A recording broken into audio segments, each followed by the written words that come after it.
সাদুল্লাপুর উপজেলার ধাপেরহাটে 18 পিস ইয়াবাসহ এক নারী মাদক কারবারি গ্রেপ্তার।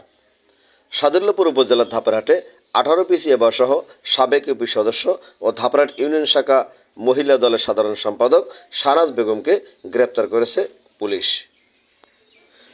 ধাপেরহাট পুলিশ তদন্ত ইনচার্জ জাহাঙ্গীর আলম ও মামলা তদন্তকারী কর্মকর্তা হীরক কুমার বলেন, গতকাল 3 এপ্রিল বৃহস্পতিবার রাত আনুমানিক 10টার দিকে স্থানীয় লোকজন সাবেক ইউপি সদস্য শাহনাজকে আটক করে।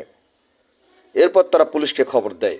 আমরা রাত 11টার দিকে স্থানীয় লোকজনের সহযোগিতায় 18 পিস ইয়াবাসহ মোংলাপাড়ায় তার নিজ বাড়ি থেকে তাকে গ্রেপ্তার করি।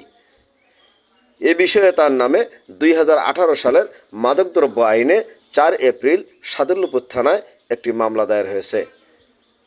গ্রেপ্তারকৃত শাহনাজ বেগমকে গাইবান্ধা জেল হাজতে পাঠানো হয়েছে। গ্রেপ্তারকৃত শাহনাজ বেগম মোংলাপাড়া গ্রামের আজিজার রহমান দুলেমের স্ত্রী বলে জানা গেছে।